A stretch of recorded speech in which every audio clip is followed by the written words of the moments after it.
mid-rise and high-rise residential complex projects.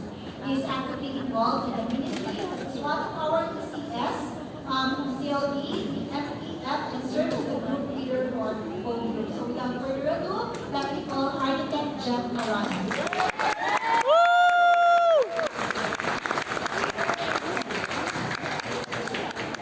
Good morning, everyone, and thank you, Sister Flor, for that introduction. I hope I would bring justice to the... I know the feeling. Oh. So, if I may start with this statement, this opportunity I would like to remember as my sharing, not just an architect or not just an executive in Rockwell, but more of a testimony on how God have been faithful to us as we continue to believe and put into action His faith in our lives. So this is more of a testimony and at the same time a sharing to every one of us. Next slide, please. So my topic is to answer the question whether to build or buy your dream house or dream condo. Next slide. I have personally written down 6 points which we use as a family to consider in purchasing our property. Not posted on the screen is, I would say, category on your decision points. When I say categories, how are you going to summarize the different considerations mentioned on the board? Number one, I think, is more of before you build or buy your dream house, this is the thing that you need to understand. What are the price points? And now that you are living, residing, and enjoying the place, that is items 2 to 5. And item 6 is the other factor which I consider as the end of life or the end purpose. When did you purchase a condo or why did you purchase that house and land? In our case, throughout the discussion, you may see that when we purchase our condo, our end goal is to use this as an investment tool in purchasing our dream house. So the condo is not the end, but the beginning or the tool on how we will aim to receive the ultimate dream house that God has prepared for us. So now let's go to the details of each item. I have one request, and I would like everyone to participate, and I will take some few minutes as you would see on my slide that on each item, from items 1 to 6, I would like to request each one of you to put a check on the item, say price points. Dream house is more appealing to me rather than a dream condo. So you put a check on price points.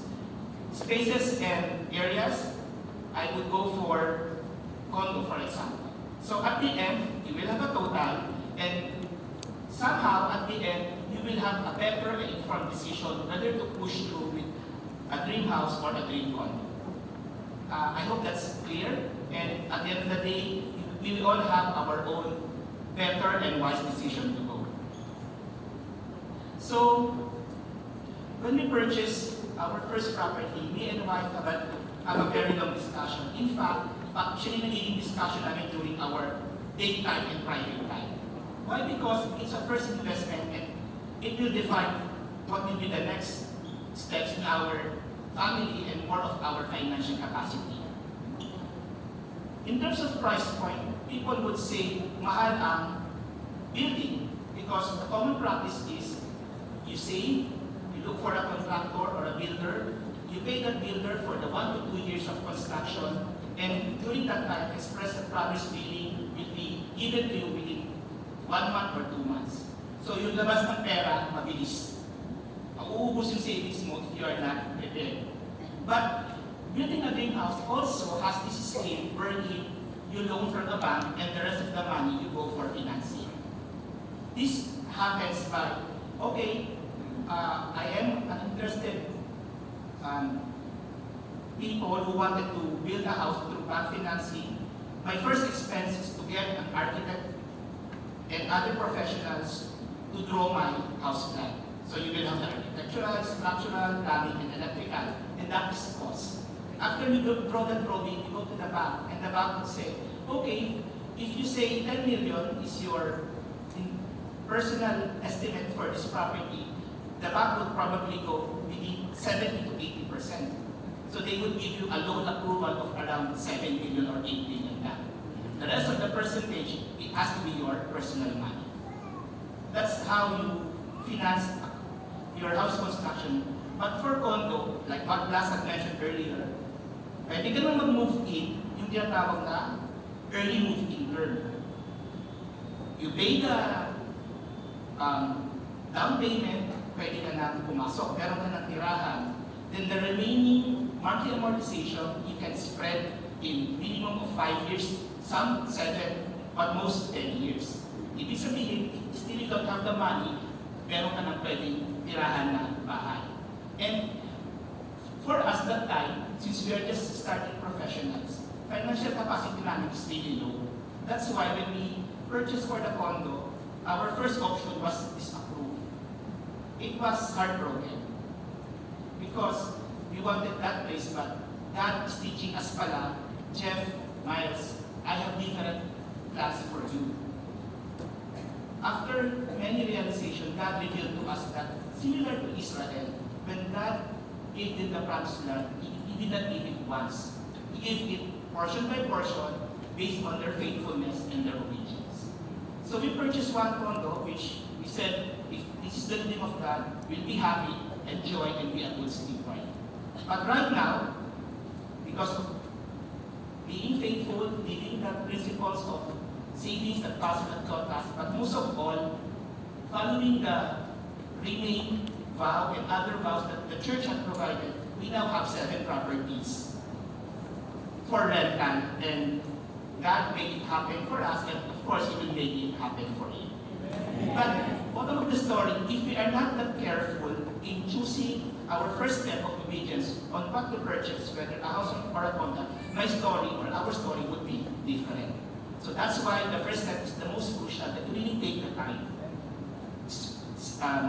Spending time checking your financial capacity on how well can you start and finish your purchase. So that's for payment scheme. Project cost I had mentioned. I'll browse on some items because these are just for information.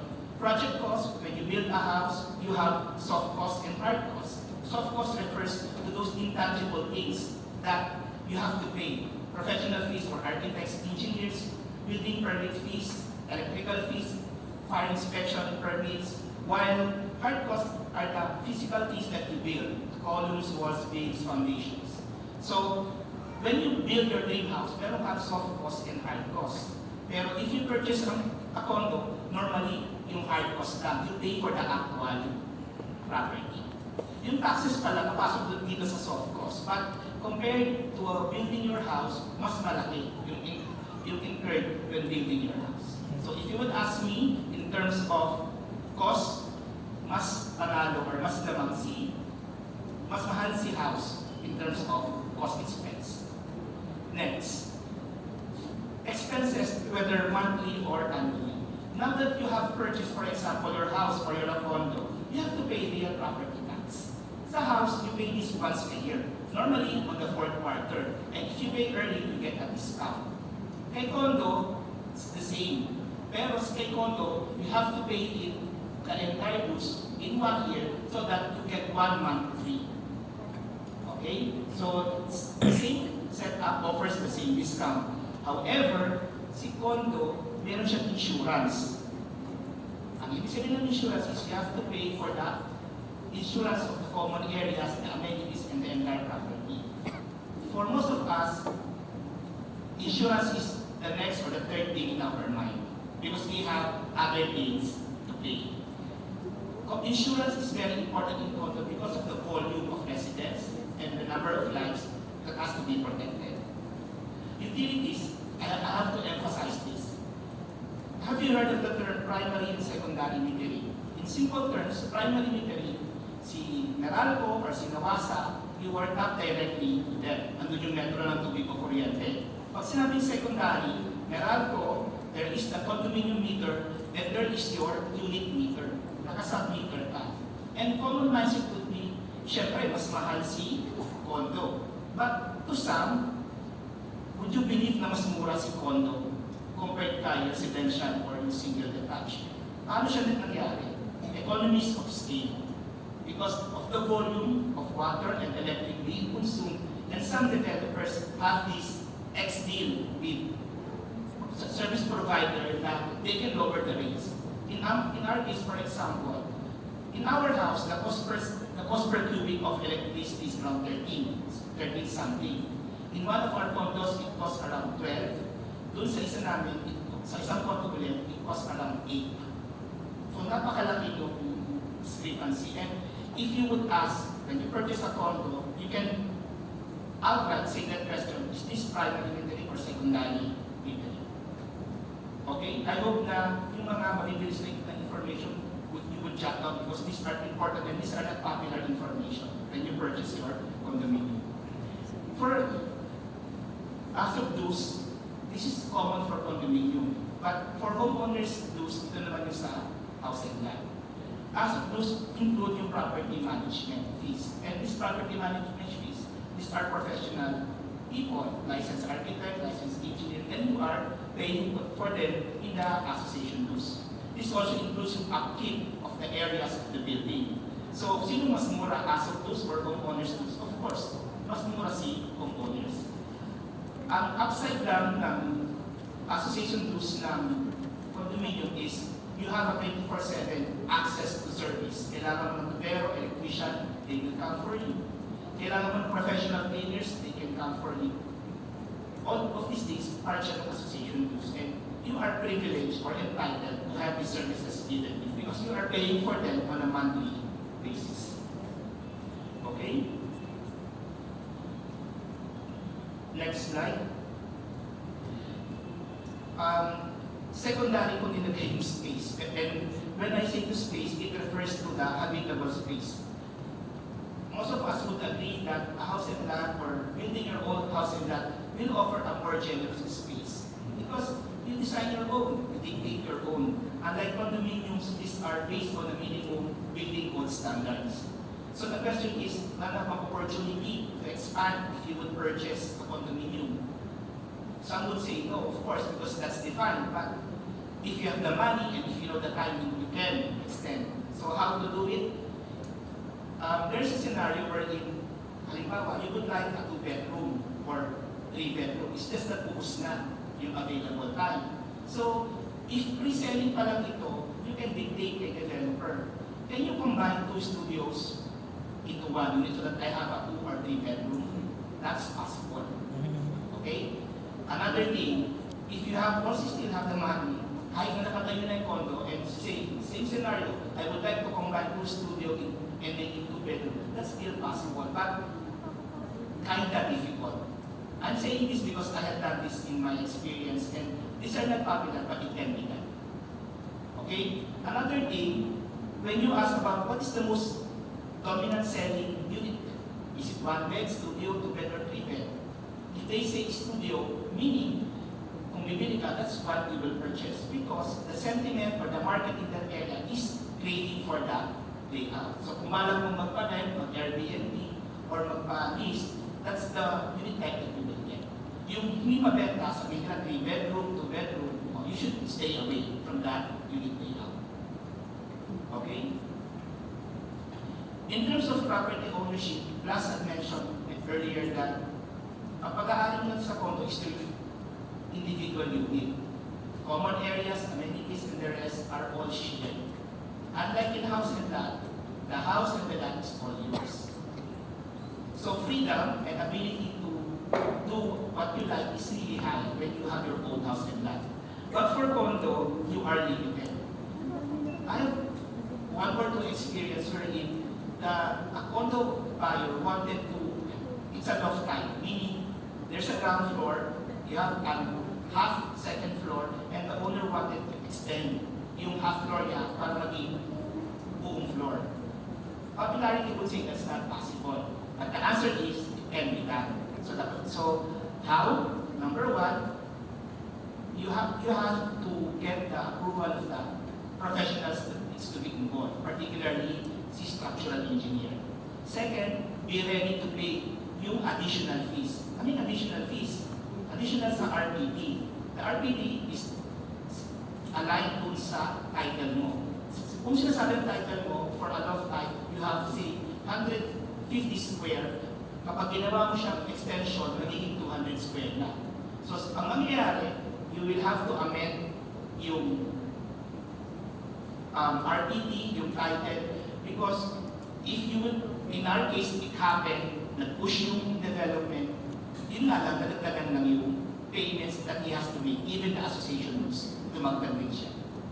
So, going back, is it possible to expand the condo? The answer is yes. Okay. Next.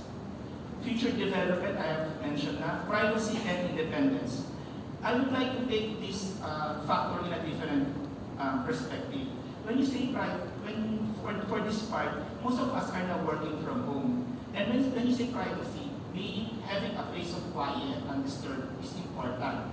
Sa condo, to most upscale and high-end, this is very possible.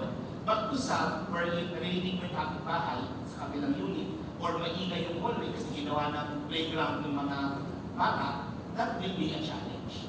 Unlike a dream house, you can, maliban siguro may birthday yung kapitbahay na nakakaraoke, you can do something about it, but most of the time, you have control. So, another is yung backup power and backup utilities. Normally in our houses, very few yung merong genset at merong another service provider. But in condominiums, it's the popular na at least you have 50%, 100% backup power. Anong ibig sabihin ng 50%, 100%? 50% means yung basic necessities mo is running. Walang kuryente sinarad mo, you have all of your lights maybe is working, some of your outlets is working, baka wala ka lang aircon.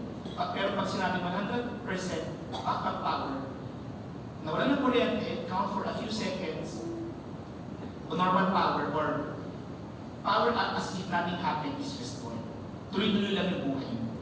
Kung nakalagay sa condominium features is 100% backup power. Okay? Next, restrictions.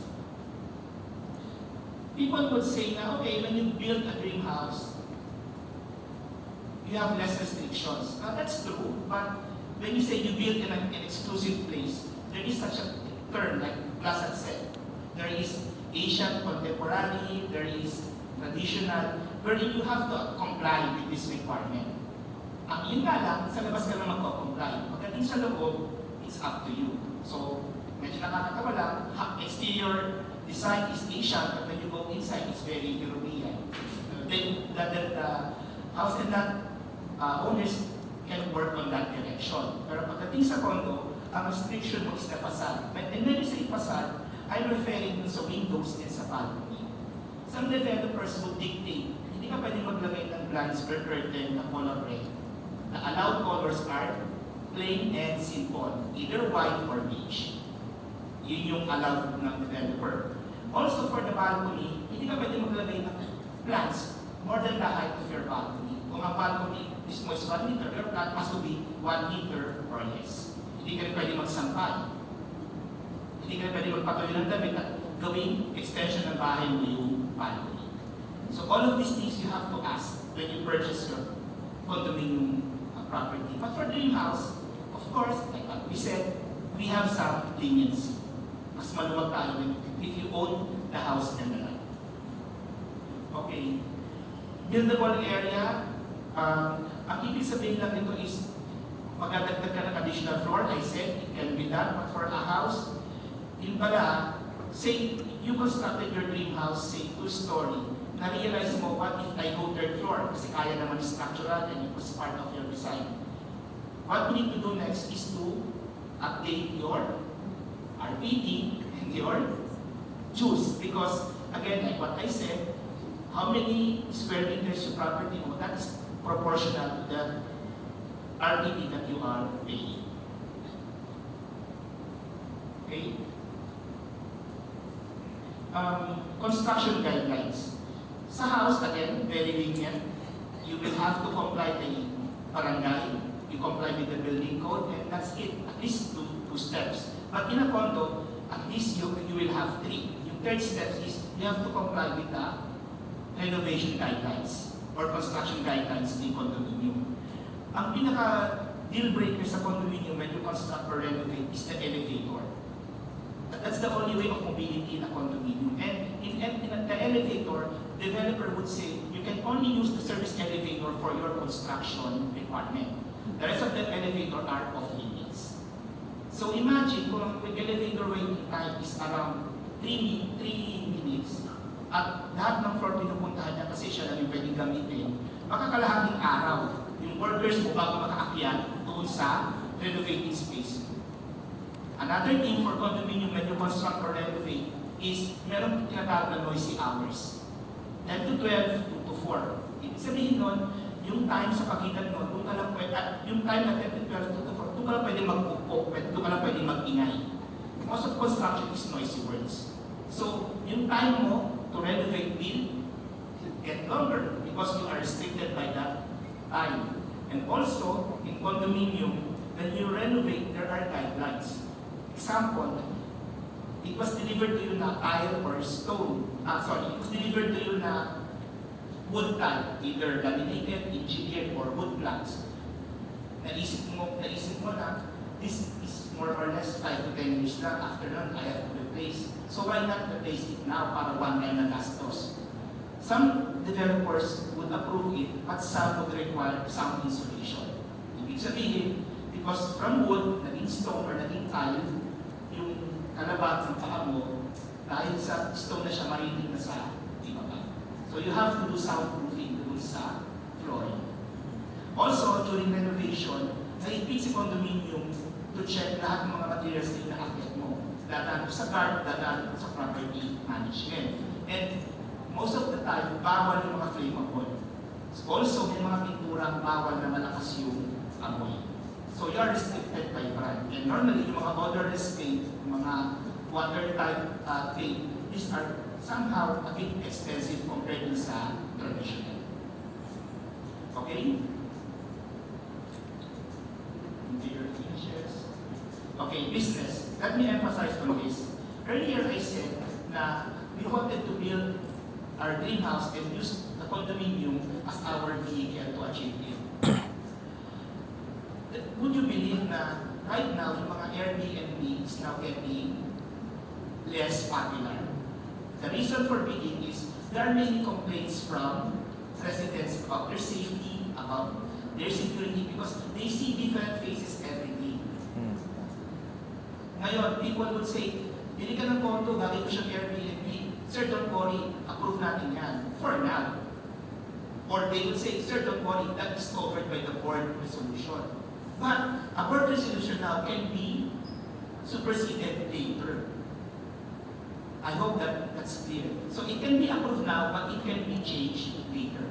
So if your intent is to do Airbnb, you have to think twice about just going to that investment factor, because if people, like my experience, would make a joint resolution to remove Airbnb as one or as a small percentage of the majority, you will be overruled. Okay? Also, for condominiums, there are restrictions na you can use it as an office, you can use it as a function area, nakalagay siya dun sa restrictions. And unlike a house, but like, mas lenient siya, marami kang opportunities. Pets. Most of the condominium does not allow pets for the purpose of maintenance and control. But to some, particularly in upscale, they are allowed, but with restrictions. Ano yung restrictions? Number one is breed. Hindi pwedeng aspin or asong Pinoy. Dapat yung tahol, hindi aw-aw. Dapat arf-arf. Or I should say na that dog has to be trained. Kasi minsan, if the neighbor would complain, even if it was approved by the guidelines, you can still be into trouble. Secondly, for pets, there is the weight requirement, there's the height requirement, and there are also areas which they are only allowed So merong elevator na pang-aso lang. Yung aso, hindi siya pwede sumakay sa iba't ibang elevator. Because of, some residents are really afraid of dogs. And they have to protect the majority of the residents. Yung ibang development, like what I know, may dog clinic, saka merong dog hotel. Okay? Next, may tayo mapapag-floor. Wala na. Sige. For housekeeping, safety and security, we mentioned about professional cleaners, pest control, again, professional, waste disposal, 24/7 concierge and maintenance. Okay. Today kasi very popular si Lazada, Shopee, and to some, big deal po sila mag-receive. In the case of condominium, there's no issue about who will receive. You can ask the lobby or the receptionist to do that for you. Make sure na nababayaran yung purchase mo at hindi siya mag-aabono. Okay? Gated entrance and exit, security camera and card reader, fire safety detection, emergency preparedness. I will highlight yung part of emergency preparedness. In a condominium, you are obligated to participate in the emergency activities such as fire drill, earthquake drill, and other things that is mandated by the LGU and the board of your condominium. Unlike in a house, again, you have more leniency and freedom. Other consideration, this part, like what I said earlier, ito yung ending mo. Like, what is your end purpose in purchasing a condo? In our case, we wanted it as an additional investment for our dream house. So, yung sinabi ko earlier na Airbnb pala is a difficult option, so don't go with that. Pero yung mga long-term lease, say sasabihin ng developer, at least minimum of 6 months until 1 year. That's okay. And at the same time, may mga developer na particular sa should I say this, group of people. May group of people which are not allowed to rent or lease in the property because of that experience. So you have to know that consideration. Also, yung parking. Parking is important. Way back 2014 or 2020 to 2015 siguro, parking would cost around 500,000, 700 to 8. Right now, if you purchase parking, minimum is 1.2 to 1.8. Ganun po siya kamahal. So when you purchase a condo, dapat kasama si parking. But to most of the developers, this is optional. Why optional?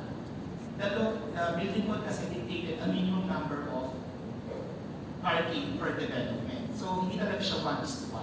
Normally yung mga 2-bed or 3-bed siya lang merong parking included in the contract. But with studio, minsan 1-bed, separate yung parking. You have to purchase on your own. So, importance of parking because you will need it as you live in the condo. Second, if you will have it leased or rented, mas madali magparent kapag may sariling parking property. You will stand out from the rest of the people. And third, if you have guests. Sometimes guests feel not welcome because they have to take a Grab or they have to be in the lobby. They can't use their car, their convenience because walang guest parking. Or they have to wait in line para makapasok. So please purchase parking if you get your condominium. Yung elevator, I hope na hindi natin lahat na it's very important. It's your only way of mobility inside the condominium. Kung masipag ka, athletic ka, you can use the fire exit. But carrying 5 kilos or 10 kilos of cement, sand, or gravel, you may need a prayer for healing afterwards. Yung elevated vista, I think this is one of the strengths of a condo. And I hope that everybody would agree. Iba yung feel or iba yung mindset if you are on the ground. You just see and take based on current condition. But when you're on a condo, you enjoy the skyline, you enjoy the sunset, you enjoy the nature. And eventually, this will create something in you. You feel more relaxed, more passionate, or more enthusiastic or energetic in doing your business. And lastly, personal preference. Like in our case, when you say, yung sinabi kong condo kanina, we have 7, And we use the lease of that second property to pay for our greenhouse. That happened because we paid those condominium units in cash. We did not do it by loan or by debt. And mamaya may mga questions na nabasa kami. I will answer in full, but for me, it worked in cash because yung as a career person, yung job security is something that's very important to me. And working in cash, I have no pressure. And having my own condo without a debt to anyone, my focus is protected. I have peace of mind, which is very important right now. And I can focus more on my work. So, in ending, kasi overtime na ako, I would like to give to you the first, like we all know that my people will live in peaceful dwelling places, in secure homes, in undisturbed places of rest. In Isaiah 32 verse 18, New International Version. So thank you everyone, and I hope I was able to share some important points. And if God did it for us, He will do it for everybody. Thank you, Sister Flor, Brother Dennis. You may bring that mic, Brother Jeff. Might we ask Pastor Ling and Architect Jeff to on the stage so as we set up? Seated, or you want standing? Yeah, we just put. Whatever the elder prefers. As an elder, I will follow. Okay, I will follow the elder. Okay, so we have received a lot of questions. So as a disclaimer, we will not be able to ask everything because we only have 10 minutes left. But we will try our best. Okay, so the first question, I'll throw it first to Pastora A. So the question is, Pastora A, can you share your story on how you acquired your dream house? Sure. So first for our family, it started with a loan from an uncle who has passed away since. We were able to buy a condo as a family. From there, because condos have a limit of in which they appreciate before their prices start to drop, we sold before the property peaked and began to drop and bought our house. Then from there, we again bought it cheaper. Someone who needed money, very good tip to do. You can do that when you have cash. You can always give a lower rate than what it is going for because cash is king. We bought someone who needed the money. We paid cash for that house, stayed there for a few years, sold, did the same thing, bought a property, someone who needed cash. And then my husband, benefit of marrying someone in the industry, built our dream house. So with that, someone asked Pastor, oh, your son-in-law built it, so you were able to save 30 to 50% of the cost of your house. Yes, because again, I have architects in family, I have my husband who's in construction, who has his own crew, so we were able to save there. Then also in pandemic, my husband and I were also able to buy 2 other properties for the 2 of us as our investment. We got one in pre-selling and we got one in auction. Okay, so we'll ask more about that later on, Pastora A. Okay, so by the way, I will not be reading the questions that were addressed already during the presentation. So we're skimming through the list. So the second, next question is for Architect Jeff. So what happens to the condo and to my condo property when the building becomes condemned? Condemned, meaning it's no longer safe for habitation. And there are factors leading for its condemnation. But to put it simply, it's no longer safe, so therefore you have to vacate and to look for another property. On the arrangement between the developer and the homeowner, it can vary. There can be packages for this and compensation for this arrangement, but most of it that I know, if it's declared condemned or unsafe, you really need to vacate. And if repair is possible, then you can come back. With expect that your dues will go up. Yes, you have to pay for the repair. I hope that answered your question. So the next one, either Pastor A and Brother Jeff can answer. So what are your thoughts on rent to own or pasaglo properties? Rent to own, no.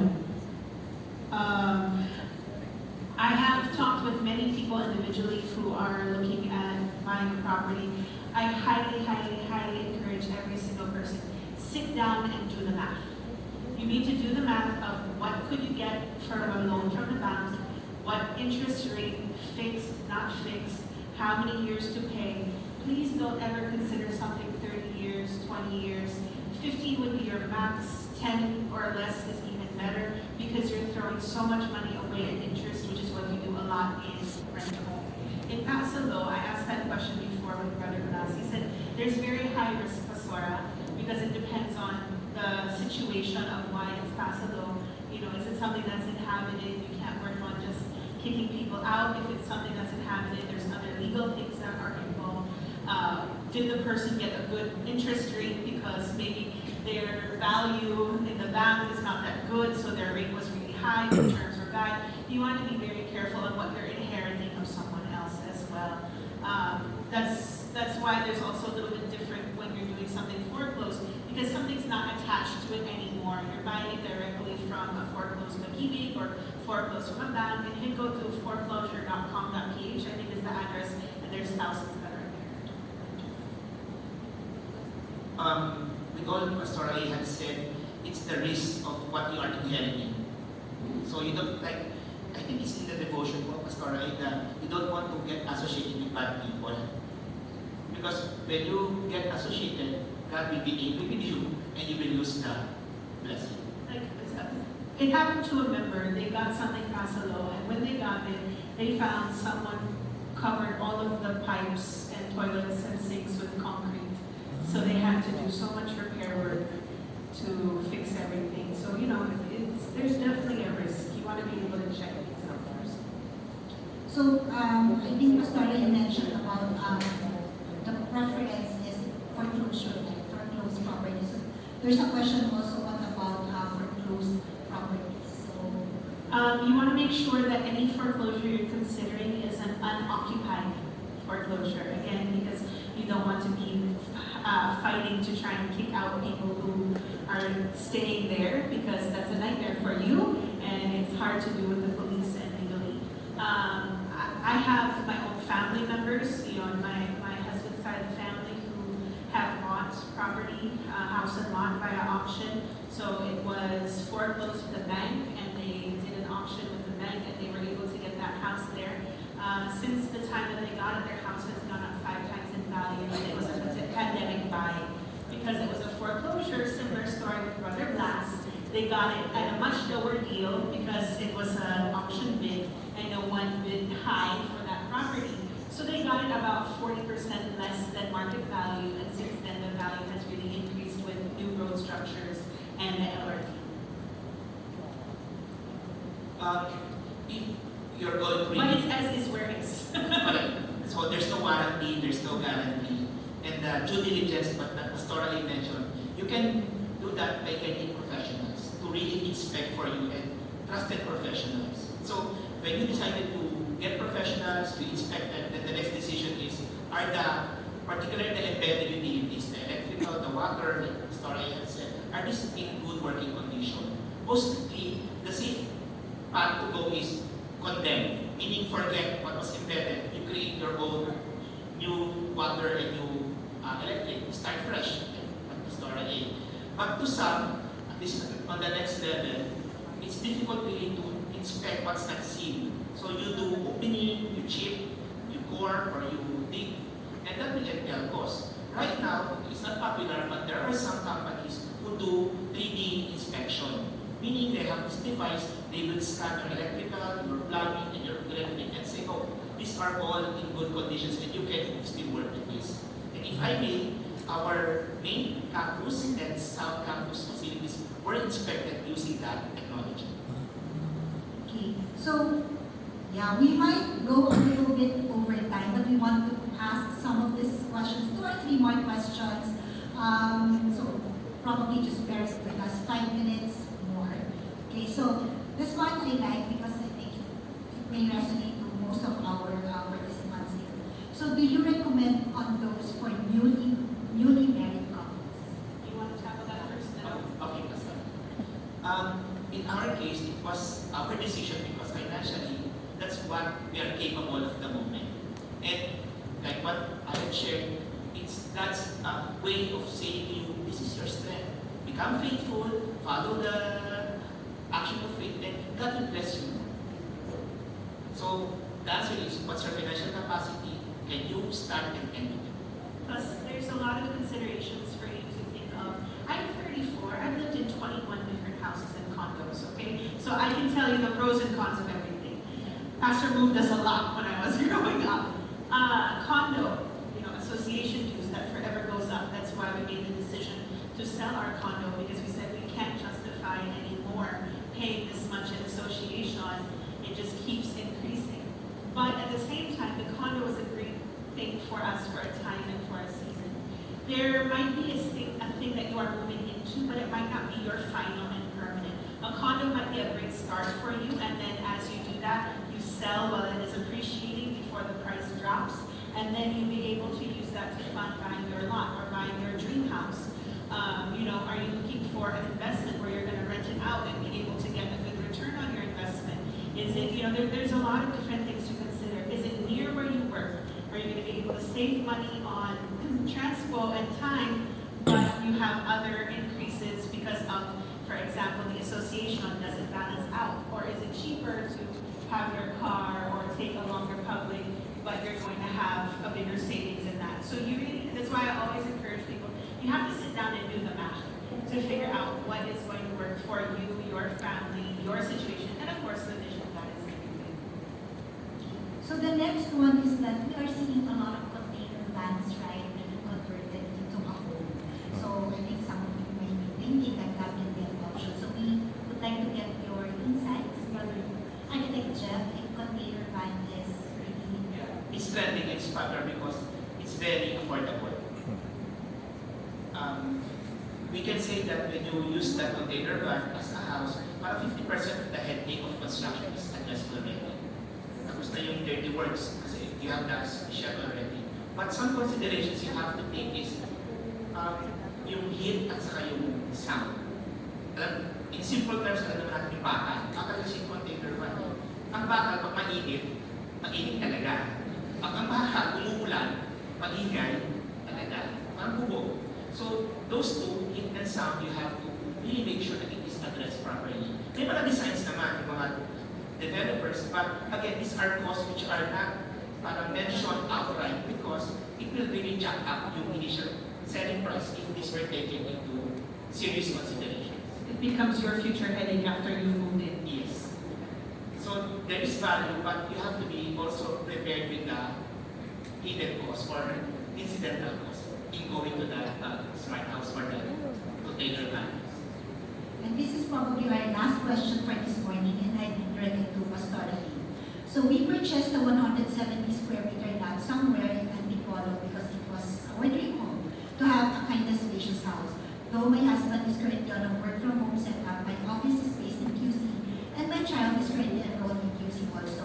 Due to our current setup, now we are torn if we would just give up our dream of having a spacious house and instead buy a 50 square meter house in Baton Rouge. If God gave you the vision, God gave you the vision. Don't give up on your dream. Keep in mind, your child's schooling is temporary. Your also work in QC might be temporary. Your husband's stay from home, working from home might be temporary. You don't know the future. Are you wanting to go to a 50 square meter? That's a completely different thing. Are you going to be happy?